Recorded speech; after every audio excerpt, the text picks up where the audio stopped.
어떤 분은 교회 나오기 아주 어렵다고 하시는 분도 있어요. 불편하고 부끄럽고 창피하고. 그런 사람은 죽었잖아요. 그런 걸 느끼는 사람. 그 죽었어요. 그럼 그건 육신이라고 그게. 그럼 그거를 그래 창피하고 부끄럽다. 내가 또 어떻게 가야 되지? 죽었다고요. 그 사람은. 그러면 무릎 꿇고 주님 이런 생각이 드는데 이런 죄들을 이런 육신을 예수님의 피로 씻겨 주시고 주님 주신 건전한 생각을 제게 주십시오. 주님은 찬양 드리라 그랬고 경배를 드리라 그랬는데 이제 나갈 수 있도록 길을 인도해 주십시오. 이게 믿음이잖아요. 그리고 일어서서 챙기고 교회 와야지. 여기 앉아서 자기 자리를 지켜야죠. 우리 빈자리를 여기 빈자리도 많지만 다 한다고 예수님 보고 있다고 그 자리를 주님이 보좌에 앉아 계시듯이 자기 자리를 지켜야 하는 게 있어요. 믿음을 가지고. 그 사람은 이게 쉽지 않아요. 육신적으로 드는 생각을 부인하는 거잖아요. 그게. 그리고 믿음으로 뭘 한다는 게 이게 쉬운 것 같지만 어려워요. 이게. 근데 거기서 시작이거든요. 이게. 어떤 죄들이 내 양심을 탁 찔러요. 그러면 내버려 두는 거예요. 찔렸는데 찔렸구나. 죽어야지. 이러는 거예요. 이게. 삼손처럼 눈알이 빠져서 죄를 지어가지고 넣으면 되잖아요. 믿음으로 넣는 거예요. 그게. 예수님이 피를 죄를 용서하면 용서해 주신다 그랬지. 지금 제 죄를 용서해 주십시오. 제가 또 이렇게 인하께서 이거 지었는데 물론 이것을 계속 짓고 반복하고 이렇게 인생을 살다 버리면 그건 패배하는 인생이고 다시 일어서면 이기는 거예요. 그 순간만큼은. 그렇게 좀 믿음을 발휘해서 싸우셨으면 좋겠어요. 아니 저라고 육신을 입고 있는데 힘든 게 없겠어요? 그럼 힘들다고 힘들어 죽어야지 이러는 거예요. 그게. 그런 게 어디 있어요? 그리스도인이 주님 앞에 아뢰고 다시 일어나서 싸워야지. 자, 북한에서 12,000명의 병력을 러시아로 파병을 하는데 벌써 뭐 3,000명이 갔다는 데도 있고 2,500명이 갔다는 데도 있고 선발대로 한 3분의 1을 이제 보낸 모양이에요. 특수전 부대예요. 그 폭풍 군단이라고 하는 특수전 부대를 보냈다 하는데 그런데 그 기갑 부대도 보냈다는 말도 있고 뭐 하여튼 여러 가지예요. 그런데 이 북한이 이렇게 파병을 해버리면 무슨 일이 일어나는가 이제 그걸 잠깐 여기 이렇게 그랬어요. 이거하고 연계해서 이 북한이 이렇게 보냈잖아요. 이렇게 그죠? 우리가 월남전에 파병을 함으로써 월남전 특수를 늘렸어요. 그래서 획기적으로 경제가 발전하고 군사력도 미군의 무기를 우리가 가지고 왔다고 M16 소총을 우리가 생산하게 되고 자주국방의 기틀을 그때 마련한 거거든요. 북한도 마찬가지예요. 지금 이제 북한군이 그쪽으로 가면 월급이 아마 여기 뉴스 나온 거는 뭐 3,000달러거든요. 그러면 한 4, 500만 원 정도를 받는 거예요. 한번 생각해 보세요. 북한은 그게 얼마나 큰 돈인지. 네, 얼마나 큰 돈인지. 그러니까 굉장한 거거든요. 12,000명이 그렇게 분다고 한번 생각해 봐요. 그리고 전사하면 전사 수당도 다 받을 거 아니에요. 김정은이 입장에서는 남는 장사라고 해서. 그 유물론자들이 사람의 생명을 그렇게 보겠습니까? 예? 유물론자들인데 전부 다. 그러니까 그 애들이 그래 파병한 이유가 이게 있잖아요. 뭐 돈 문제, 그다음에 실전 경험이에요. 우리나라가 휴전선에서 북한군을 압도했던 게 이때부터예요. 월남전에 파병한 군인들이 우리나라로 돌아왔잖아요. GOP에 배치됐어요. 절대로 그 사람들은 겁이 나서 밤에 함부로 쏘거든요. 그런 일도 없어요. 기다렸다가 저기 다가오면 그대로 쏜다고요. 압도할 때가 그때였거든요. 실전 경험이라는 것이 군대에서는 그렇게 중요한 겁니다. 군대 생활하는 장교들은 깨어나야 한다고요, 지금. 그래서 업적으로 파견해야 돼요, 거기. 우리 이번에 그 강원도 국민의힘 그 의원 중에 누가 그런 말 하더라고요. 우리도 거기 가서 우크라이나에 가가지고 북한군 포로로 잡으면 신문해야 된다고. 저도 그게 동의한다고요. 그랬는데 그 실전 경험이 사실은 그 갔다가 만약에 12,000명이 갔지만 그게 3개월이나 6개월 단위로 교대한다고 생각해봐요. 그러면 그게 5만, 10만이 될 수 있어요. 10만 명의 전투를 경험한 군사가 북쪽에서 있다고 생각해봐요. 아마 우리가 아무리 무기체계가 뛰어나지만 어렵다고요. 이제 주도권이 그쪽으로 넘어갈 수 있어요. 김정일도 머리 쓰는 거예요. 나름대로. 그러면 얘기했잖아요. 이게 통제가 뭐냐면 북한군의 군부를 통제해야 될 거 아니에요. 무력을 가지고 있는 집단인데. 그리고 지금 나름대로 김정은의 통치 체계가 흔들리니까 돈이 없으니까 흔들리는 거거든요. 그러면 돈도 벌고 그 군부를 통제할 수단이 얼마나 좋아요. 전쟁이 났는데. 군인들은 전쟁이 나면 명령을 따르려고 할 수밖에 없어요. 그럼 그 밑에 있는 사람들 다 그냥 더 눈치를 보게 돼 있다고요. 그래 마음에 안 드는 장군이 있으면 그래 너 파병 가라. 다음에 너 가고 다 보내는 거예요. 다. 그럼 거기 가면 사람들이 어떻게 되겠어요? 그 전장에 가면은 애국심이 없던 애국심도 살아나거든요. 거기에. 물론 일부 이번에 18명인가 탈령했다 그러잖아요. 탈령해서 이쪽으로 넘어오면 살겠지만 그런 거예요. 군부를 통제하는 거예요. 그 다음에 이게 중요해요. 군사기술. 러시아의 군사기술을 그대로 다 접목하는 거예요. 왜냐하면 자기들이 그걸로 무장해서 싸웠잖아요. 거기서 그 무기 체계를 북한으로 가져와 봐요. 위험해요. 이제는 그러면은. 그럼 우리나라가 지금 압도적으로 우위에 있거든요. 군사기술에 있어서. 그러면 같아지잖아요. 같아진다는 게 무슨 의미냐면 공격하는 쪽이 이긴다고요. 그러면은. 지금은 압도적으로 우위니까 감히 공격을 못해요. 재래식 전력으로는. 근데 같아지는 순간에 이게 위험하다고 이게. 그러니까 북한군의 입장에서는 김정은의 입장에서는 파병을 보내는 게 국익에 현저한 이익이 있는 겁니다. 그런데 이것은 우리가 아니라 그러면 예언적 관점에서 뭐가 연결이 되는가? 제가 말씀드렸잖아요. 러시아가 이스라엘을 치러 올 때 여러분이 과거에 배웠던 거에 C라는 전쟁이 있잖아요. 이게 캠페인이라고 그랬어요. 이 C의 전쟁은 1차 대전, 2차 대전, 후 3년 반에서 3차 대전. 이 개념과 작은 어떤 지역에서 일어나는 국지적인 전쟁이라고 그랬어요. 캠페인이라고 C라고 썼어요. 휴거 때에 여기 이번이 휴거잖아요. 올라가기 전에 C의 전쟁이 일어날 텐데 이게 러시아의 이동이에요. 부대 이동 시작해서 전쟁이 시작하고 끝날 거거든요. 그러면 휴거 일어나기 전에 C의 징후가 나타나기 시작한다요. 그게 러시아의 부대 이동이에요. 이게 이스라엘을 치기 위해서 내려올 때에 러시아만 내려오는 게 아니고 여기 AB라고 해놨잖아요. 북한과 중국이 중국은 대만을 치고 북한은 우리나라의 서북 도수라든지 어떤 특정 지역에 대해서 제한된 전쟁을 할 거라고요. 제가 말씀드렸어요. 이것도. 그래서 징후 AB예요. 제가 몇 달 전에 말한 거예요. 여기 있죠. 그래서 이게 시작한다는 게 러시아가 움직일 거거든요. 남쪽으로. 그러면 징후가 있을 거라고요. AB. 그러면 왜 이거 AB를 하겠어요? 미군의 전력을 약화시키는 거예요. 미군의 전력을 약화시키는 거예요. 항공모함 전단이 최소 몇 개는 이쪽으로 빠질 거예요. 그러면은 러시아가 내려올 기가 이제 완전히 열리는 거예요. 이렇게. 이걸 보는 그러면 우리 여기 전면전 아니에요. 북한이 우리를 전면적으로 칠 때는 아마도 3차 대전일 거예요. 후 3년 만에. 그러니까 이 구분을 하지 못하면 지금 이것이 요거로 생각하는 거예요. 3차 대전. 3차 대전은 멸망의 아들이라고 하는 적 그리스도가 이 멸망의 아들 이전에는 현재 죄의 사람 많은 적 그리스도들 중에 하나로 유다 이스카리옷이 있는다고요. 그게 데빌이에요.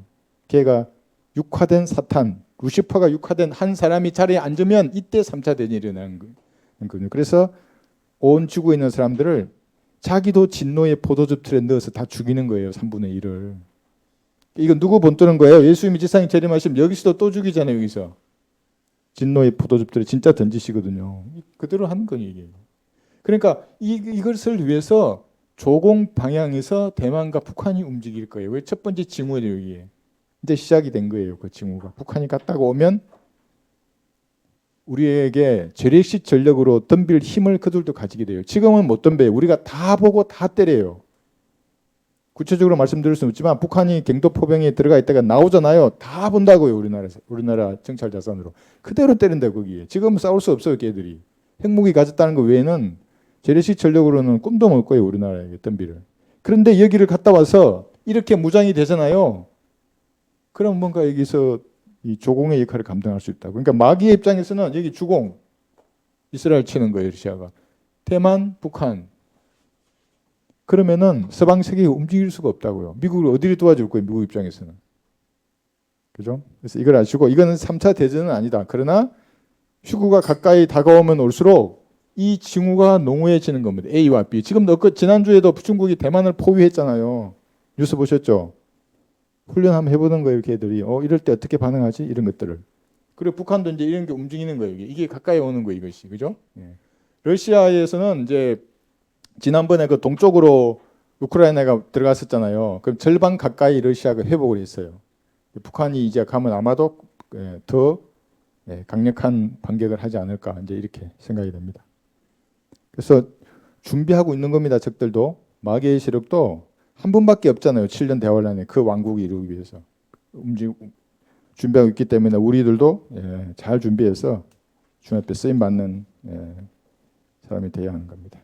자, 이렇게만 하시면 뭐 북한 파병된 거에 대해서는 이것도 3차 대전으로 간다는 것은 왜 뉴스에서 떠들냐 하면 북한이 정규군을 파병했으니까 서방 세계도 파병하자 이런 말이 나올 수 있다는 거예요. 그럼 서방 세계 어디예요? 예, 독일, 영국, 프랑스 그쪽에 있잖아요. 서부 유럽에 있는 사람들도 우크라이나의 정규군을 파병하면 프랑스 파병한다니까 푸틴이 핵무기 파일 때릴 거야 그랬잖아요. 그런 전쟁이 그러면 미군 보기 그럼 우리도 파병해야 되나 이렇게 전쟁이 나지 않을까 생각하는데 그렇지 않다고요. 푸틴은 그걸 알고 전부 북한 군복을 다 벗기고 러시아 옷을 다 입히잖아요. 신분증도 다 회수해가지고 가짜 신분증 다 만들어주잖아요. 러시아 신분증으로. 그럴 줄 알고. 그러니까 푸틴도 몸을 사린다고. 왜냐하면 몸 살해가지고 이걸 먹어야 되거든. 이걸 먹으면 3차 대전 안 해도 푸틴 입장에서는 이익이라고 지가 생각하는 거거든요. 이제 여러분 다 알았어요. 그러니까 북한 파병한다 그래서 전혀 그래. 이 징후가 가까이 다가오는구나. 이거 그죠? 우리가 조금 힘들긴 하겠죠. 부분적인 전쟁이 일어나니까. 그렇지만 잠시 후에 올라가는 거예요. 위로. 자, 이 정도만 하면 좋을 것 같습니다. 요한복음 20장 29절. 지난번에 했는데 다시 한번 보고 이제 오늘 진도 나가겠습니다. 20장 29절. 예수께서 그에게 말씀하시기를 도마야 내가 나를 보았으므로 믿는구나. 보지 않고 믿는 자들은 복이 있도다고 하시니라. 이 보지 않고 믿는 사람들이 누구예요? 여러분들이에요. 예, 이제 이렇게 하는 게 이게 근데 잘 보세요. 그런데 여기 믿는 자, 보지 않고 믿는 자는 복이 있다 그랬는데 여기 믿음 했잖아요. 그죠? 믿음 플러스 행위예요. 구약에는 신약은 오직 갈보리의 피를 믿는 거예요. 대환란 때는 믿음 플러스 똑같은 믿음이에요. 이거는 행위예요. 근데 이 믿음과 이 믿음은 다른 믿음이죠. 그죠? 이 행위와 이 행위도 달라요. 천년왕국 때는 행위잖아요. 또 달라요. 이게. 이건 구분하시겠어요? 이게 복잡하게 설명했는데 복 있는 사람이에요. 그러니까 이 믿음이 어떤 믿음인 줄 알고 믿었잖아요. 진짜 복 있는 사람이에요. 우리가 지지난 시간에도 배웠지만 네 개의 왕국이 그 사람이 그 왕국에 속해 있는 거예요. 하나님의 나라에도 속해 있고 장차 올라갈 하늘나라에도 속해 있고 천국에도 속해 있고 영원한 영원 세계에도 속해 있는 거예요. 이걸 믿으면 갈보리에서 자신의 죄가 예수님의 피로 모두 씻긴 거예요. 다 용서된 사실을 마음을 다하여 믿어야 돼요. 사도행전 8장 37절에서 8절. 예, 한번 볼까요 이거? 이 구절을 왜 제가 좋아하냐면 개혁성경은 삭제시켜버렸잖아요. 빌립이 말하기를 만일 당신이 마음을 다하여 믿으면 합당하니라. 이게 뭐냐면 앞에 나와 있는 이사야 53장에 어린 양에 관한 거예요. 그죠? 도살당할 어린 양처럼 여김받은 그 예수님 죽으당하신 거죠. 그가 대답하여 말하기를 나는 예수 그리스도고 하나님의 아들이신 것을 믿나이다예요. 하나님의 아들이에요. 곧 하나님 자신이에요. 이분이.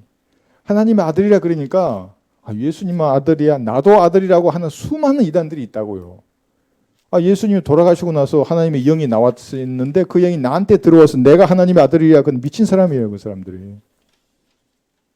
그런 사람 난 진짜 봤다고요. 진짜 봤어요. 그런 사람. 하나님의 아들이죠. 그리고 여기 사도행 2장 38절에서의 믿음은 뭐냐면 유대인들에게 말한 거잖아요. 이게 2장 38절은 뭐라고 했어요? 펴보세요. 2장 38절. 이 믿음도 아니에요. 얼마나 복된 건지 몰라요. 여기에 속아서 지옥에 가는 사람들이 얼마나 많나요? 그리스도의 교회 캠벨파 사람들이잖아요. 2장 38절. 베드로가 그들에게 답변하기를 회개하라. 그리고 죄들을 사함받은 것으로 인하여 너희가 악자는 예수 그리스도의 이름으로 침례를 받으라. 그리하면 너희가 성령의 선물을 받으리라. 베드로가 말한 게 지금 유대인들이잖아요. 그죠? 예, 갈보리에 예수님을 죽였잖아요. 근데 그 죽인 그 죄는 이미 용서되었어. 예수님 용서해달라 그랬다네요. 그렇죠? 용서되었는데 그 사실을 믿는다면 침례를 받아야 성령을 받는다는 말이에요. 이 본문의 의미가. 그러니까 이게 이방의 죄인들이 아니라고요. 그죠? 믿음이 다른 거예요. 그러니까 이때의 믿음이 다르고 그리고 여기하고 여기의 믿음이 달라요. 우리가 믿는 게 이거거든요. 이 두 가지 믿음. 사도행전 여기 16장 31절도 마찬가지예요. 펴보세요. 사도행전 16장 31절. 지금 이 말 하면 벌써 그리스도의 교회 침례 받아야 구원 받는다고 생각하는 사람들은 다 나를 막이라 그러고 다 도망갔겠지 벌써. 복이 없는 사람들이에요. 사도행전 16장 31절. 그들이 말하기를 주 예수 그리스도를 믿으라. 그래야만 너와 내 집안이 구원을 받으리라 할 때 이 믿음이잖아요. 그죠? 이거는 침례도 없고 아무것도 없어요. 표 받는 것도 없고 끝까지 견디는 것도 없고 적그리스도에게 경배하고 뭐하고 아무것도 없다고요. 갈보리에서 흘린 피를 믿으면 구원받는 믿음이에요. 믿음이 이렇게 다른 거예요. 이렇게 여기도 믿음, 여기도 믿음, 믿음 구분하지 못하는 사람은 복 없는 사람이에요. 영원한 생명이 없는데 어떻게 복이 있겠어요? 제가 좀 빠르게 진행했지만 나중에 다시 한번 천천히 들어보세요. 여기 믿음은 뭐예요? 갈보리의 피가 아니에요. 여기는 앞으로 보고 믿을 수 없어요. 누가 앞으로 보고 믿었다 그래요?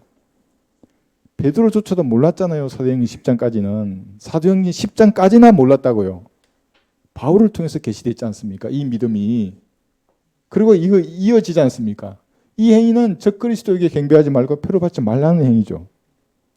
이게 다름에도 불구하고 구분하지 못하고 믿음을 희석하잖아요. 그러면 구원을 못 받는 거예요. 그러면 복 없는 사람이에요. 이 땅에서 팔복으로 떵떵거리고 살다가 죽어서 지옥에 간다고요. 설교 제목도 팔복이더라고요. 복 받았다고 난리치고 가만히 보니까 거듭남이 뭔지도 모르는 사람이에요. 구약의 믿음과 행위를 그대로 가져와가지고 여기서 하려고 하는 거예요. 여기서. 그 사람은 이 사람을 볼 거예요. 두 눈으로 멸망의 아들을. 뒤늦게 그때 정신 차리고 하나님 섬기자고 해봐야 적그리스도를 섬기는 겁니다. 자, 29절 정도만 하고 들어가셔서 30절을 보시면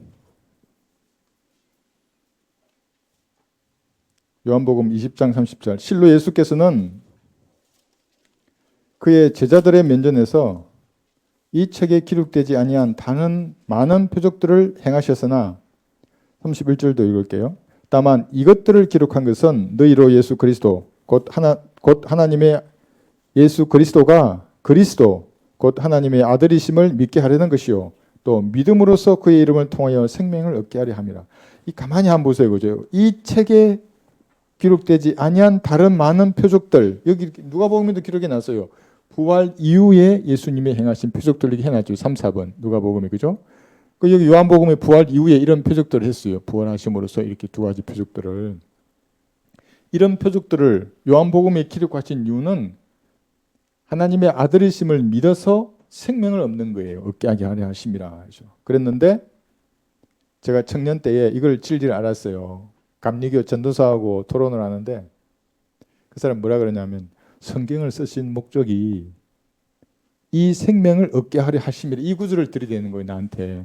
아니 성경은 쓰신 목적이 이 구절 성경을 통해서 사람이 구원을 받게 하기 위해서 성경을 쓴 거라는 거예요. 이 구절을 들이대면서 아니 근데 거기 요한복음에는 이 성경 전체가 아니고 이 책이라고 써야지 이 책이라고 하지 않았냐고 요한복음 더 초점을 이렇게 좁히면 요한복음 20장 그 요한복음이라고 이 책을 쓰신 목적이 그런데 성경 66권 전체가 그게 아니지 성경 66권 전체의 목적이 구원이 아니라고요. 그렇지 않습니까? 근데 그 사람 보조시 나한테 이제 자기는 전도사니까 나는 뭐 별 볼 일 없는 병신도니까 아니 구원만 받으면 되는데 좀 빠지면 어떡고 변기되면 어떡고 구원 받았잖아 너도 나도 다 뭐 할렐루야한테 아니라고 이 책이라고 하는데 이 책이 성경 전체의 목적은 왕국이잖아요. 왕국 그죠? 예, 천국 하나님 나라 우리 다 배웠어요. 예수님이 지상에서 통치할 이 나를 얼마나 고대하겠어요. 하나님 입장에서는 이게 직접 재림하셔서 지금은 마귀가 통치하잖아요. 이 왕국에 앉아서 실제적으로 이 보좌에는 마귀가 앉을 거라고 이게 하나님 원하시는 게 아니에요. 때가 되면 산산이 부서질 거예요. 이것들은 그래서 우선 그래서 요한복음이 그랬고 이게 있죠, 그죠? 그래서 이렇게 하신 거예요. 이렇게 표적들이 부활의 표적을 보이시면서 그런데 이게 하나님의 아들이심을 믿어야 해요. 우리가 이거 동그라미 많이 그렸잖아요, 여러분. 이거죠. 아버지와 말씀과 성령 이 세 분은 하나예요, 하나. 이걸 이해를 못하면 이제 신학적인 소경이 되게 돼 있어요. 그러면 이제 여호와 증인으로 갔다가 또 이상한 사이비들이 있잖아요. 자기가 성령이라 그러고 성자라 그러고, 예? 또 계시록 19장이 흰말 탄자라 그러고, 이건 1년에 10만 명씩 수료한다잖아요. 1년에 10만 명, 그럼 도대체 몇 명이에요 지금? 그 이상한 사람이 나오는 거예요. 예수님이에요. 흰말 탄 사람 자체가 예수님이고 흰말이 지가 될 수가 없지. 말은 불말이 엘리야를 태웠던 그 말들인데. 자, 이 말씀인데 이 말의 의미를 잠깐 한번 살펴본 다음에 이렇게 가겠습니다. 하나님의 아들이심을 믿는다는 거. 요한복음 1장에 보시면 요한복음 1장 1, 2, 3절에 말씀에 대해서 말씀하시거든요. 근데 그게 전부 사람으로 묘사하고 있어요. 요한복음 1장 1절 보세요. 태초에 말씀이 계셨고 그래요. 아니 이게 사람이신가 말씀이? 잘 보세요. 그 다음 그 말씀이 하나님과 함께 계셨으니 그 말씀은 하나님이셨느니라. 지금 이 말씀은 대문자 워드예요. 대문자 워드. 그 말씀이 태초에 하나님과 함께 계셨느니라. 그러니까 1절이나 2절이나 말씀은 사람으로 묘사하는 거예요. 3절. 만물은 그에 의하여 지음받았으며 이 그가 누구예요? 말씀이에요. 대문자 워드예요. 이미 지음받은 그 가운데 그가 없이 지으신 것은 아무것도 없더라요. 그럼 예수님이 그래서 제가 우주의 창조주라고 그러고 하나님의 피로 제가 용서했다고 말하는 것입니다. 여기 사람 거리 나죠. 말씀이 육신이 되어서 나타나신 분이에요. 그래서 눈에 보이는 유일하신 하나님. 그래서 온리 비같은 선이라고 해서 독생자라고 제가 그렇게 강조했던 겁니다. 자기 아들을 그렇게 부를 수 없다고. 그러니까 또 독생녀라 그래요. 통일교에서는. 이게 얼마나 신성 모독적인 표현이에요. 이게. 자, 그래서 사람으로 묘사했던 겁니다. 이사야 9장 6절 보시면 그 사람을 한 아이 한 사람 아버지 통치자. 예. 왜냐하면 예수님이 유일하니까요. 이사야 9장 6절에서.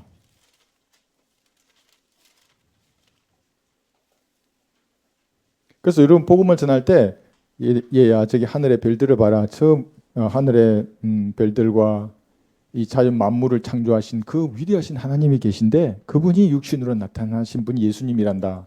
이렇게 말해주는 거거든요. 그분이 이렇게 십자가에 피 흘리셨단다. 아 이분이 하나님이시구나. 이렇게 바로 알아. 이게 신학적으로 들어가지 않아도 9장 6절. 이는 우리에게 한 아이가 태어났고 우리에게 한 아들이 주어졌음이 여자 주어진 게 아니에요. 할머니 할아버지 이런 거 아니에요. 한 아들이 주어졌음이 그러니까 33살의 유대인 남자라고 예수님은 영원해요. 그분은. 정부가 그의 어깨 위에 있을 것이요. 이거 지금 예언이죠. 그의 이름은 경이로운 분이라 상담자라 능하신 하나님이라 영원하신 아버지라 화평의 통치자라 불리리라. 영원하신 아버지예요. 이게 여호와 정의는 여기서 아웃이라고 전부 다. 모든 이단 사업이 여기서 아웃이에요. 예수님이에요. 이분이.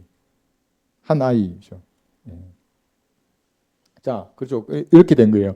이 하나님의 아들이시라 말은 예수님은 계시록 22장 13절에 보시면 또 이렇게도 표현하는 겁니다. 시작과 끝이요 처음과 마지막입니다. 그분이 예수님이세요. 그러니까 사실은 시작도 없고 끝도 없는 분이에요. 예수님은 영원하신 분이라고요. 계시록 22장 13절. 그러니까 너무 예수님을 가지고 놀라고 하니까 사람들이 우리가 말하는 이걸 잘 안 받아들이고 아기 예수만 좋아하는 거예요. 지 마음대로 이렇게 갖고 놀라고 그러는 거지 예수님은. 그런 사람들이 백보자에서 예수님 보면 아마 뒤로 다 놀라서 넘어질 거예요. 계시록 22장 13절에서 나는 알파와 오메가요 시작과 끝이며 처음과 마지막이라. 또 이 뒤에 구절을 14절을 가지고 교회 시대의 구원 교리를 살짝 붙여버리면 복 없는 사람이에요. 14절 한 봐요. 그의 계명들을 행하는 자들은 복이 있나니 이는 그들이 생명의 나무에 대한 권리를 가지며 또 그 문들을 통하여 도성 안으로 들어가게 하려 함이라. 여기 나와는 이 사람들은 누구예요? 생명나무에 대한 권리를 가지는 사람. 그 사람들은 천년왕국의 성도들이고 그죠? 들어와서 생명나무에 대한 권리를 가져야 된다고요. 대환란 때 행위로 구원받은 사람들, 천년왕국 때도 살아남고 백보자에도 살아남아서 여기 들어가면 생명나무에 대한 권리를 가져서 그걸 먹어야 영원히 사는 사람이에요. 만약 교회 시대 사람 중에 구원받지 않고 여기까지 살아남는 사람이 있잖아요. 이 권리를 가져서 먹고 살아요. 그 사람은 꼭 만나서 칭찬해줘요, 여러분. 야, 진짜 수고했다. 대환란 7년, 천년왕국 천년을 살아남고 백보자에 살아남아가지고 야, 정말 그거 먹고 있구나 하고 막 씹을 거 아니에요. 먹으라고. 그런데 교회 시대에는 예수님의 피를 믿지 않은 복 없는 사람이라고. 그때 좀 믿지 그랬냐. 안 먹어도 되는데 이놈아. 믿으라고 기도라고 그렇게 얘기해도 안 믿고. 그런데 참 용케도 이렇게 반짝이면서 막 생존의 달인들 아니겠어요. 막 요리 피하고 저리 피하고. 네? 대단한 사람들이에요. 근데 시작과 끝이 이제 예수님이세요. 시편 33편 6절 보시면 아예 그냥 말씀해놨어요. 말씀들이 하늘들을 지으셨다고. 주의 말씀들이. 시편 33편 6절.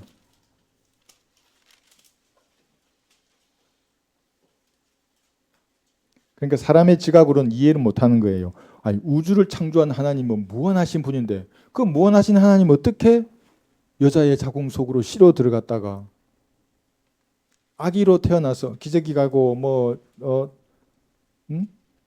그렇게 어린 아기 때를 보내고 어떻게 그렇게 될 수 있지? 이렇게 생각하는 거죠. 시편 33편 6절. 그러니까 저는 근데 어릴 때 그 교회에서 그 연극할 때 예수님 역할을 했다 했잖아요. 그걸 해서 그런지 예수님이 하나님이라는 걸 의심한 적이 없어요. 예수님 하나님이지. 그래서 누군가 그날 성령께서 제 마음을 두드리실 때 그게 그렇게 잘 다가왔는지도 몰라요. 그래서 주의 말씀에 의하여 시편 33편 6절입니다. 하늘들이 지음을 받았으며 그것들의 모든 군산도 그의 입김으로 되었도다. 입김이에요. 그러면 이 지금 성자 하나님, 그 다음에 성령 하나님이 나오는 거예요. 그 다음에 또 뭐 있어요? 성부 하나님. 에베소서 3장 9절에 보시면 여기 또 성부 하나님 나와요. 같이 볼게요. 그러니까 창조의 역사에 성부, 성자, 성령이 다 관여하신 거예요. 한 분 하나님이. 그래서 엘로힘이라고 한다고요. 복수 명사를 쓴다고요. 창세기 1장 1절을. 대초에 하나님께서 하늘과 땅을 창조하셨느니라. 히브리어로 된 그 복수 명사를 영어로 트랜스레이션 하니까 갓이라고 하는 단수가 되는 거예요. 하나님. 한글로 하더라도 하나님이 되는 거고.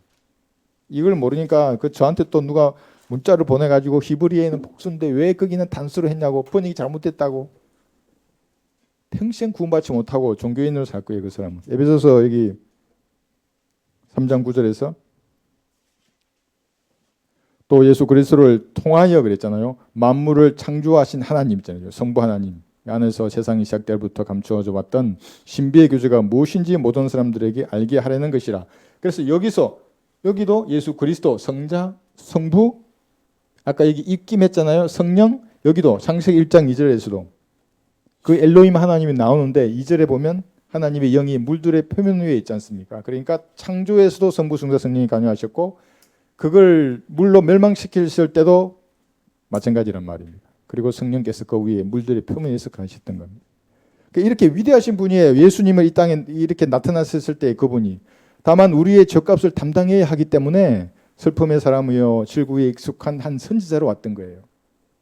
그러니까 그걸 모르고 예수님이 선지자라니까 마음의 뜻 지도 선지자라고, 예? 걔도 선지자, 나도 선지자라고. 여러분 이게 종자가 다른 선지자 아닙니까? 하나는 아담의 씨라고요. 그 죽으면 지옥으로 갈 사람이라고요. 근데 예수님의 씨가 다르잖아요. 하나님이에요. 예수님의 씨는.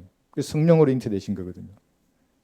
이걸 이제 우리가 알면 여기 하나님의 아들이심을 믿는다는 게 뭔지를 조금 구체적으로 아는 것입니다. 그 다음에 여기 이게 뭐냐면 소문자 워드 있잖아요. 스크립처라고 하는 이 성경하고 대문자 워드 예수님과 너무나 유사한 점이 많이 있는 겁니다. 여기 했잖아요. 여기죠. 성령으로.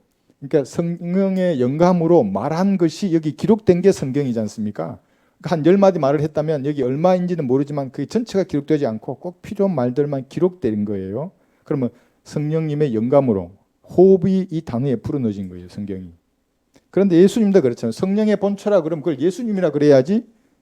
어떤 정광훈 목사예요. 자기가 성령의 본체라 그러면 뭐예요? 그게 자기가 예수님이란 말이에요. 그걸 듣고도 그 앉아서 아멘 할렐루야 그러면 뭐예요? 그 똑같은 마귀의 영이 그대로 들어간다고요. 그게. 그럼 뭐예요? 여기죠? 사랑과 정오. 여러분 성경을 사랑하지 않습니까? 머리가 어지러우시면 성경을 펼쳐야 돼요. 사랑하는 책이요. 그럼 알아요. 제 말이 무슨. 저도 마찬가지예요. 사람의 마음이라는 것은 다 흔들리는 갈대예요. 말씀으로 떨어지면 떨어질수록 흔들린다고요. 조금만 뭐라 해도 흔들려. 그러면 어쩌지 저러면 어쩌지. 근데 말씀으로 가까이 와서 이걸 펼쳐서 나에게 들어오기 시작하면 이제 확신 가운데 딱 서요. 저도 그렇고 아마 여러분도 그럴 거예요. 그렇지 않아요? 영화 한 편 보면 확신에 서십니까? 이거 미치겠어요. 조금만 보면 이상하지 않아요? 그게? 이상하다고 얘가 마귀들이 얼마나 교활한지 영화도 아주 너무나 그럴듯하게 만들 거예요. 아마도. 예? 사랑받고 동시에 증오받는 책 예수님도 마찬가지예요. 동시에 증오받는다고요. 성경적 예수님이에요. 그러니까 성경적 예수님이 증오를 받으니까 다른 예수를 세상에서 만들어내는 겁니다. 이 교회들에 가면. 여러분 들어보면 알잖아요. 저 예수님 아닌데? 아주 인자한 미소를 짓고 머리 곱슬곱슬 해가지고 아주 전혀 얼굴도 너무 깨끗하더만요. 그 예수님 그러셨겠어요. 33살을 그 목수로 사시면서 먼지 폴폴 나는 땅에서 예? 얼마나 깊이 파여 있겠어요. 고성했던 것들이 얼굴에. 근데 그렇지 않잖아요, 그죠? 근데 사랑과 증오를 이 책이나 예수님 동시에 받는 겁니다. 그러니까 여러분에게 성경 광신자라고 하면 그게 잘 표현한 거예요, 그 사람이. 왜냐하면 우리는 성경을 하나님으로 믿으니까 여기 있는 단어를. 그렇잖아요, 그죠? 예. 그 다음에 여기 맞으면 뭐예요? 심판이에요, 심판. 요한복음 12장 48절 보시면 성경이 심판하는 겁니다.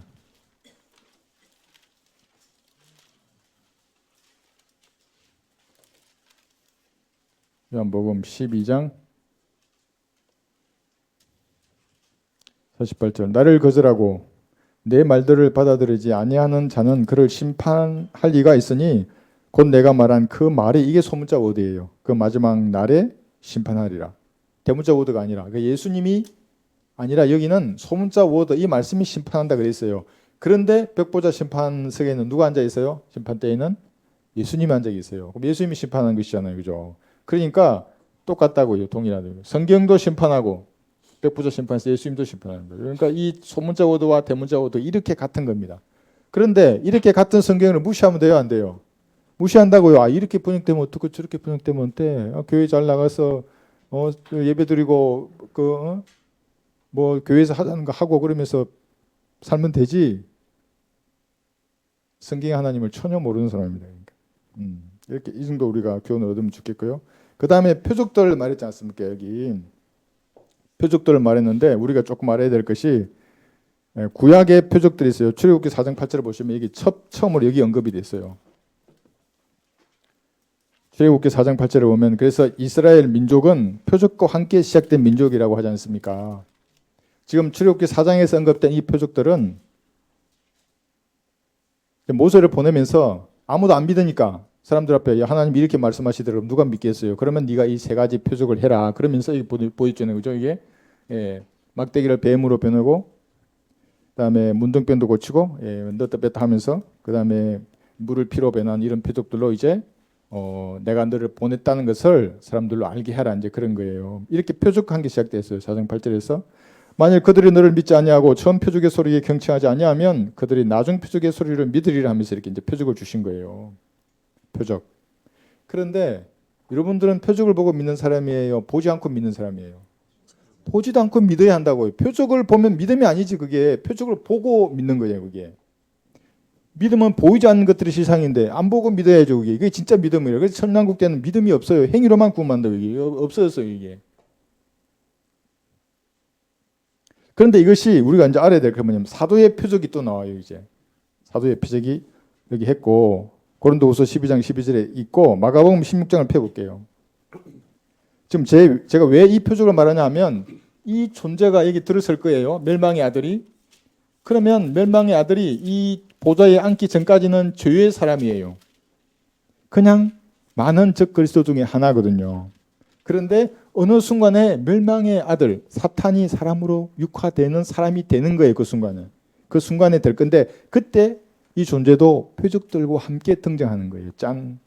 그래서 전기를 다룬다는 거예요. 전기. 불을 다뤄요. 불을. 그럼 하늘에서 불이 막 땅에 번개처럼 팍. 그때도 번개와 같이 이럴 거야 아마. 내 채널 폐쇄하고 가야 되는데 이게 똑같은 번개를 알면 안 되는데 아마 걔도 막 번개 보는 거 난리칠 거예요. 막 불 보내면서 표적한 게 등장할 거거든요. 그때 표적이 그 중에 하나가 여기 마가복음 16장 17, 18절의 표적을 걔들도 할 거예요. 그런데 이거는 천국 복음을 전하는 사람들 있잖아요. 대환란 때 그 사람들도 하거든요. 이거를.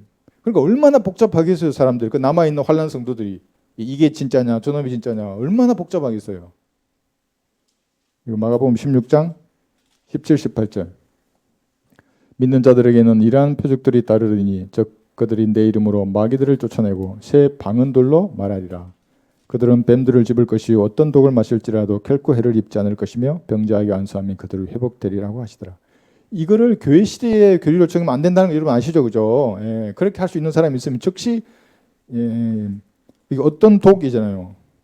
병자에게 안수하면 그들이 회복되라 그러면 종합병원으로 빨리 가야 된다고요. 그러니까 여러분 그런데 여기가 이때가 대환란 기간에 대해서 이제 천국 복음을 외치기 시작할 거 아니에요, 그죠? 그렇게 되면 그런 은사를 가진 사람들은 진짜로 그렇게 할지도 몰라요. 다 보여주고 이제 예수님 곧 재림하실 거니까 너 예수님만을 믿어야 된다. 표받으면 안 되고 즉그리스도 경배하지 마라 하면서 표적을 막 하는 거예요. 그럼 사람들이 믿겠지. 그런데 지금이 아니라고요. 지금 그렇게 하면 뭐예요? 전부 사기꾼들이에요. 그러니까 누가 나한테 엄청 또 항의하더라고요. 박혁 전도사 따라가는 사람이 나보고 회개하시오 뭐 이러면서 회개 다 했다고 나 뭐 이러면서 뭐 주의 종을 뭐 어떻게 하지 말라고 그런 거 아니에요. 그러니까 이 표적이 이제 잘 보세요. 이제 이 예가 등장할 때 표적과 함께 등장한다는 걸 우리는 알고 있는 거예요. 데살로니가 후서 보시면 2장에서 막는 자가 있어요. 데살로니가 후서 2장. 그러니까 이 말의 의미는 마귀도 자기가 등장해야 할 때를 계산하고 있는 거예요. 내가 언제, 그러니까 사탄이 육화된 사람으로 언제 짠하고 나타나야 남아있는 후 3년 만에 수많은 사람을 죽일 수 있고 아마게돈에서 내가 전투를 할 텐데 승산이 있을까 하고 생각하는 거예요. 마귀도. 근데 그 때가 아닌데 지가 짠 나타나면 뭐겠어요? 죽일 수 없잖아요. 마귀도 엄청 머리 쓰는 거예요. 막 그런 거 사람들은 뭐 잔머리 구린다 하잖아요. 이 성경을 대응하려고 하는 거죠. 데살로니가후서 2장 7절부터 보시면 불법의 신비가 이미 활동하고 있나니 바울 당시에도 활동하고 있었어요. 현재는 막는 자가 있어 막을 것이나 그가 그 길에서 옮겨질 때까지만 그리하리라. 이 그림 한번 보세요. 요거 이해하려면 이렇게 이해하면 돼요. 그 당시도 막았어요. 사실은 스스로 막는 거예요. 마귀도 삼위일체이기 때문에. 그런데 이 죄의 사람이라고 하는 존재로 있다가 얘가 멸망의 아들로 옮겨질 때까지만 얘가 막는 거예요. 이해하시겠죠, 그죠? 스스로 막고 있는 거예요. 그러니까 여기 대해서 많은 이제 주장이 있지만 이게 성경적인 거예요. 육화된 사탄이 될 거예요, 멸망의 아들로. 그런데 그 전에는 그냥 많은 즉 그리스도 중에 한 사람, 그냥 죄의 사람으로 있는 거예요. 그러다 옮겨질 때가 되면 더 이상 막지 않나요, 얘가. 그게 언제냐면 얘가 예수님처럼 죽었다가 부활하는 모습을 사람들에게 다 보이고 그러면 사람들이 진짜로 예수님처럼 그를 섬길 거예요. 그럼 어떻게 되겠어요? 예수님 싫어하는 수많은 사람들이 진짜 예수님이 나타났네. 그러면서 이제 나도 한번 섬겨보자. 그러면 적그리스도를 다 숭배하는 거예요. 평화의 왕으로 모시는 겁니다. 사탄이 사람들을 죽일 때, 적그리스도가 사람들을 죽일 때 뭐의 이름을 죽여요? 그래서 평화의 이름으로 죽이는 거예요. 그 만날 하잖아요. 교황이 그래가면 평화의 사도처럼 굴잖아요. 그 사람이. 여러분 이거 뭐예요? 이게 이렇게 가능한 한 이렇게 하지 않잖아요. 이게 활 쏘는 거예요. 이게 적그리스도 이렇게 지팡이 들고 있는. 요한일서 2장 18절에 보시면 많은 적그리스도들의 얘기에서 보시면 어린 자녀들아 이것이 마지막 때라 적그리스도가 올 것이라고 너희가 들었던 대로 지금도 많은 적그리스도가 일어났으니 이로써 우리가 마지막 때인 줄 아느니라 했죠. 많은 적그리스도가 있지만 그 중에 어떤 존재가 멸망의 아들로 옮겨질 거예요. 그때까지는 막는 거예요. 자기들 스스로. 야 지금 아니야. 아직은 아니야. 좀 기다려봐. 그죠? 이거 지금 우리 전쟁하는 거 보잖아요. 여기서 이렇게 막 자기들도 움직이는 거예요. 막 김정은에게 야 정은아 이렇게 해라. 러시아에 보내가지고 야 돈도 벌고 이렇게 해가지고 언젠가 러시아가 내려가면 네가 여기서 조공을 해야지. 아마 중국에도 말할 거고요. 시진핑? 걔도 막 생각을 심어줄 거예요. 야 그때 북한이 치면 너는 대만을 쳐. 그럼 미국을 분할시켜야지. 미국을 3등분하는 거예요. 한국에 대만에 지중해에. 그럼 미국이 어떻게 되겠어요? 지금도 힘든데. 하나의 전쟁도 사실은 감당이 쉽지가 않은데 세계로 나누면 어떻게 하겠어요? 그런데 그렇게 막 치열하고 싸우려고 뭐가 어떠고 할 때 우리는 다 올라가는 거예요. 이게. 이 시의 전쟁이 시작될 때 올라가는 거예요. 위로. 그리스도인들은. 이 존재가 이렇게 멸망의 아들이 환난 성진에 앉아서 자신을 보일 때에 표적과 함께 등장하는 겁니다. 이런 표적 또 마태복음 10장에도 표적이 있잖아요. 그죠? 10장에 천국 복음 전하면서 했던 표적과 함께 등장할 거예요. 그럼 사람들이 속겠어요? 안 속겠어요? 대부분 속을 거예요. 막 보여주는데 막 살리고 사람을 병자를 고치고 막 난해한 말들을 다 풀이하고 번개같이 전기를 지 마음대로 쓰는데요. 안 속겠어요, 사람이. 그 중에 제가 말씀드릴 것 중에 하나는 적그리스도가 성경을 손을 댈 거예요. 이건 제 개인적인 생각이에요. 그러면 인공지능이 말했잖아요. 제가 모든 필사본을 다 보게 하는 거예요. 헬라어 필사본, 히브리 필사본, 500개의 영어 성경, 9,000개의 모든 사본들 다 보고 완전한 권위를 가진 하나의 성경을 제가 딱 만드는 거예요. 그런데 그 반론을 하면 이제 아마 제가 어제도 인공지능에게 물어봤거든요. 아주 웃겨요. 말하기 안 될 이렇게 상황이 되면 아주 회피해 나가요. 그럼 자기에게는 저는 감정이 없어요. 뭐 이러면서 저는 학습된 뭐 이러면서 좋은 말을 다 해서 그걸 맞는 것처럼 한다고요. 그러니까 누가 말했잖아요. 얘는 인공지능은 거짓말을 사실처럼 진짜 그럴듯하게 말하더라고요. 근데 얘가 이제 이런 완전한 권위를 가진 하나의 성경으로 지구를 통치할 거예요. 여러분 올라가는 겁니다. 아유 그렇게 되면 그 세상에 어떻게 살겠어요, 막 이런 표적을 행하는데 성경도 모르는 게 없어요. 질문하면 다 말해요. 그 옳고 그름을 다 가르쳐 줄게 얘가. 안 따르겠어요. 전 지구인들이 난해한 문장을 해석하는데 그 사람이 그것도 동성애자예요. 그 사람 그죠? 자, 그다음에 생명을 얻게 하려 함이라 그랬잖아요. 그죠? 오늘 여기서 아까 우리 30절하고 했어요. 이런 표적들을 행했던 게 하나님의 아들이심을 믿게 하려 함이고 그를 통하여 생명을 이제 얻게 하려 함인데 시간이 다 되는데 여기 조금만 하겠습니다. 요한복음 5장 40절에 보시면 하나님은 생명을 주고 싶어 하는데 사람들은 원치를 안 해요. 이거 왜 이런 일이 생길까요? 아담의 타락한 본성 때문에 그런 겁니다. 그러니까 더러운 것을 본성적으로 좋아해요, 사람들은. 그러니까 훈련 나가면 있잖아요. 안 씻잖아요. 며칠 지나면 안 씻는 게 훨씬 편해요. 씻는 게 이상해요. 이렇게 왜 씻지? 또 들어지는데. 요한복음 5장 10. 그러니까 자기 본성이 더러워져 있는 상태에서는 거룩한 것을 본능적으로 회피한다고요. 막 재채기 하잖아요. 이게 막 폐에 이물질이 들어가면. 요한복음 5장 여기 40절 보시면 성경을 상고하라. 39절부터 이는 너희가 성경에 영생이 있다고 생각하미니 그 성경은 나에 관하여 증거하고 있음이라. 너희는 그 다음 절에 이렇게 말해요. 성경을 말씀하신 다음에 너희는 생명을 얻으려고 내게 오기를 원치 아니하는도다. 그 태초부터 계신 그 말씀이잖아요. 관심이 없어요. 사람들이. 성경을 상고하라. 수색하듯이 찾으면서 공부하라 그러는데 전혀 상관도 관심도 없다가 원치도 않아요. 생명을 얻으려고. 누가복음 13장 보시면 암탉이 병아리를 모으려고 주님이 그렇게 애쓰시는데도 모이지 않는 겁니다. 13장 34절.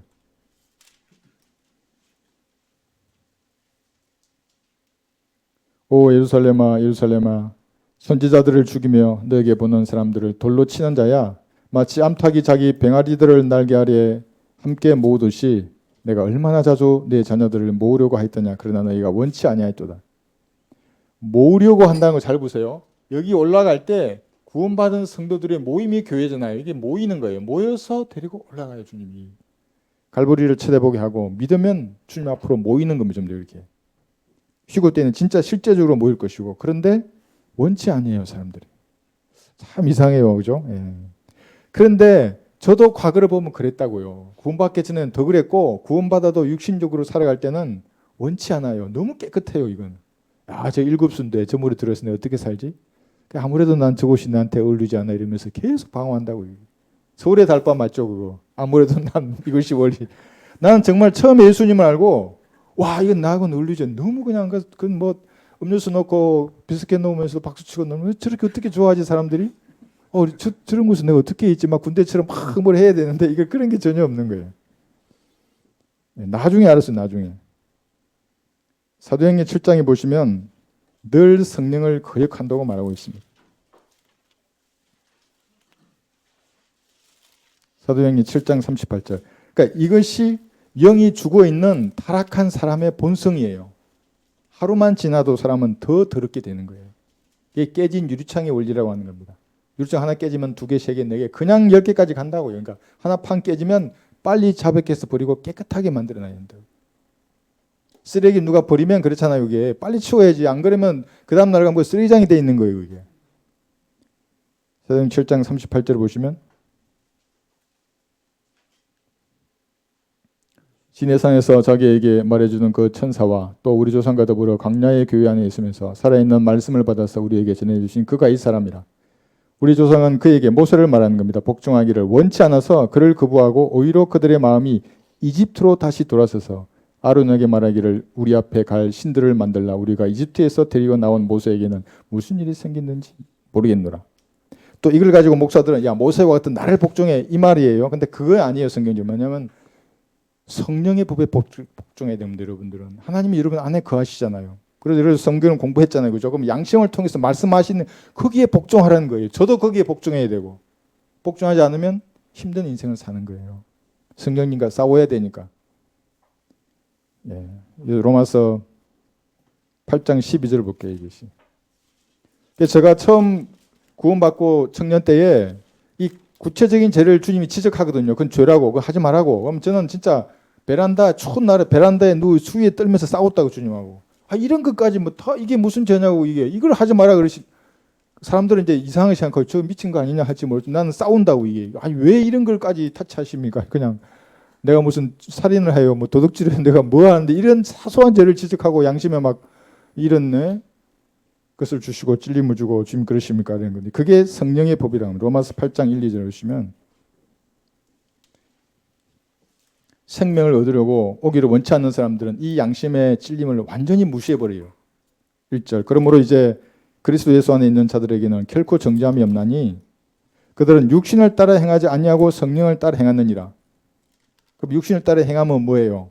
일시적인 정죄를 받는다는 말이에요. 그죠? 예, 근데 2절 보시면 이는 그리스도 예수 안에 있는 생명의 성령의 법이 죄와 사망의 법에서 나를 해방시켰기 때문이라. 생명의 성령의 법 아래 있으면서 순종해야 하는 겁니다. 모세 같은 목사도 아니에요. 여러분 양심의 법에 순종하는 거예요.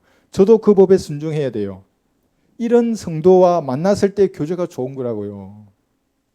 교제가 좋다고 대화만 해도 좋고 길을 걸어도 좋은 거라고요. 그렇지 않으세요? 어제 북한 깃발 보러 갈 때 얼마나 좋았어요. 성도들 같이. 지방에 계신 분들 예, 한번 오십시오. 언제 우리 다음 또 소풍 정할 테니까 오셔서 같이 가셨으면 좋겠습니다. 예, 그렇게 순종해야 하는 겁니다. 그러나 사람들은 늘 성령을 거역해요. 우리가 멸망의 넓은 그 광대한 길을 건너가는 사람은 전부 성령을 거역하는 것이거든요. 왜냐하면 주님은 모든 사람에게 구원받지 않은 사람들에게 갈보리 십자가를 쳐다보라고 하는 거예요. 모으려고 거기에. 그러나 그들이 원치 않아요. 성령을 거역하는 사람들이에요. 그게 사실은 고집쟁이에요. 그래서 악한 양심을 가졌다 이렇게 말하는 게 구원받지 않은 사람들은 숭고한 사랑이 너무 깨끗해 보이거든요. 야 조건도 없이 나를 사랑했다고? 내가 죄를 빌기도 전에 나를 사랑했어? 그런 사랑이 어디 있냐고 세상에. 아무래도 나에게는 그게 안 맞는 것 같은데. 근데 그렇게라도 생각하면 이제 한 방 먹은 거거든요. 그게 다음에 술잔 들 때 생각날지도 몰라요. 그게 누군가 나를 그렇게 사랑하는 사람이 있다고? 그게 하나님이라고? 그게 뭐지? 이렇게 하면 의문을 가져줘도 성령님은 계속해서 마음을 두드리신다고요. 네? 모으려고 하시기 때문에. 얘가 보좌에 앉아가지고 다스는 이 통치하는 이 적그리스도의 왕국에 남도록 하는 게 하나님의 뜻은 아니에요. 구원받는 게 하나님의 뜻이기 때문에. 그죠? 예. 하나님의 아들이심을 믿어야 하는 겁니다. 예수님께서. 하나님 사실은 자신이에요. 하나님께서 육신으로 나타나신 유일한 분이기 때문에. 근데 이걸 믿지 않으면 어떻게 돼요? 그렇게 말씀하시는 하나님을 거짓말쟁이라고 말하는 것과 같은 겁니다. 그래서 차마 하나님 앞에 하나님 믿으면 당신 거짓말쟁이야 이렇게는 말을 안 해서 그렇지 마음속으로 아니 예수님이 하나님이시라고? 그분이 나를 위해 죽으셨다고? 아니야. 그러면 그건 거짓말쟁이라고 말하는 거 똑같아요. 요한일서 여기 5장 10절 보시면 그래서 지옥에 던져지는 겁니다. 별거 아닌 것 같은데도 하나님을 거짓말쟁이라 하잖아요. 요한일서 5장 10절. 하나님의 아들을 믿는 자는 그랬어요. 잘 보세요. 하나님의 아들이에요. 하나님 자신이에요. 예수님. 자기 안에 그 증거가 있고 하나님을 믿지 아니한 자는 하나님을 거짓말쟁이로 만드나니 이는 하나님께서 그 아들에 관하여 주신 증거를 믿지 아니하기 때문이라. 또 증거는 이것이니 하나님께서 우리에게 영생을 주신 것과 이 생명이 그의 아들 안에 있다는 것이라. 12절. 이거 다 외우셔야 돼요. 12절은. 그 아들이 있는 자는 생명이 있고 하나님 아들이 없는 자는 생명이 없느니라 했어요. 그래서 예수님을 구주로 영접하라는 거예요. 그래서 하나님 아들을 자신의 것으로 소유하라는 거예요. 그럼 생명이 있다 그러잖아요, 여기에. 근데 왜 요한복음 1장 12절 말하면 뭐 믿음이 어떻고 빌리브가 어떻고 뭐 뭐라더라? 뭐 믿음이 두 종류인데 뭐 하나님 주신 믿음이고 하나는 그래서 지옥에 하는 거예요. 그렇게 하나님의 말씀을 가지고 장난치니까 지옥으로 한다고 이 사람이.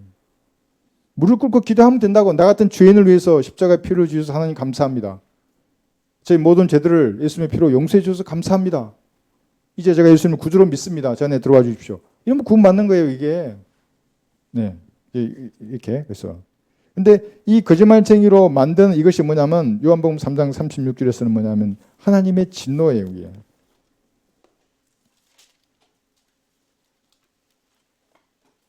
요한복음 3장 36절. 시간이 많이 지났네요. 이거 몇 개만 더 보고 끝내겠습니다. 요한복음 3장 36절. 이것도 여러분 다 아실 거예요. 예, 이 중요한 몇 개 구절들은 외우시면 참 좋습니다. 아들을 믿는 자는 영생을 가졌고 그 아들을 믿지 않는 자는 여기도 계속 아들이라 그러잖아요. 그렇죠? 생명을 보지 못하고 오히려 하나님의 진노가 그 사람 머리에 머물러 있느니라. 만약에 살아서 생존의 다른 이디에서 대혼란에 들어가서요. 그러면 그 사람은 진노의 포도즙 틀에 던져지는 거예요. 포도즙 틀 그림을 그려 여기는 이제 노트에는 그런 얘기 안 그렸는데 진노의 포도즙 틀 밑에 포도즙 이 판이 있잖아요. 위에서 앞자켓에서 내려오는 짜잖아요, 포도즙. 그래 이 즙이 내려오는 거거든요. 그만큼 대환란이 무서운 거예요. 70%가 죽잖아요. 70%. 그런데 살아남아서 그래서 이제 어린 그 민족들의 심판에서도 살아남아요. 어떻게 해가지고 참 정말 뭐 있을 거예요. 우리나라 사람 중에나 똑똑한 사람들이 있을 거예요. 그래가지고 예? 천년왕국 들어가서 많이 격려해 줘야지. 야, 1000년 동안 더 견뎌야 되니까 힘을 내라 이러면서 힘을 내라 1000년 동안. 야 마지막에 또 있어 국가 막 의전 절대로 가면 안 된다. 이스라엘로 가지 말고 여기서 있어야 돼. 가르쳐 줘야죠, 그죠? 그런데 인간의 본성이 참 어려울 거예요, 그때도. 예. 자, 그래서 기회에 있는 거예요, 기회. 이 기회는 요한복음 3장 14절이에요. 모세가 광야에서 뱀을 들어올린 것처럼 인자도 그렇게 들려올려져야만 하리니 이는 그를 믿는 사람은 누구든지 멸망하지 않고 영생을 얻게 하라 하시며 높이 들려졌다고 이게 갈보리 십자가 위에. 이게 사람의 기회라고요. 그것이 어쨌다고 여기 있잖아요. 12장 32, 33절 하면. 그렇게 들려짐으로 해서 모든 사람을 자기에게 이끌기 위해서 그렇게 하셨어요. 이끌어오리라 그랬잖아요, 이게. 아직 죽으시기 전이에요. 이것도 예언하신 거예요. 그래서 성경이 다른 책과 다른 게 이런 예언으로 넘쳐난다고. 이런 예언으로. 자기의 죽음까지도 예언한다고. 이렇게 죽을 것이다. 불교의 경전중에 석가모니가 썩은 돼지고기를 먹고 죽을 것이 예언되어 있는 책이 있어요? 그렇게 있냐고요. 마호메트가 애첩의 허벅지 위에 머리 박고 죽는 그런 글이 있어요? 예언이?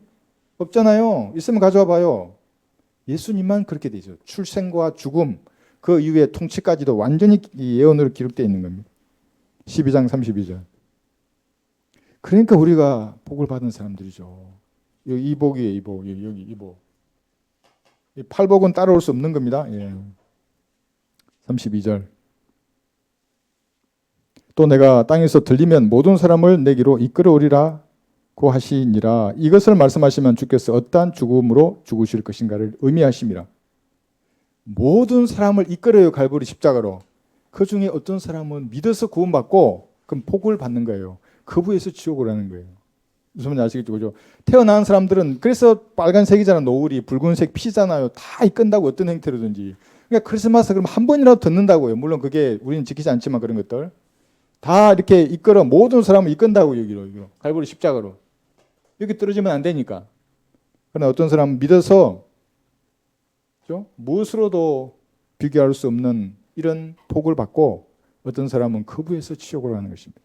그러니까 내가 복음을 전하러 나간다. 그럼 여러분 생각해야 돼요. 사람들에게 기회를 주러 가는 거예요.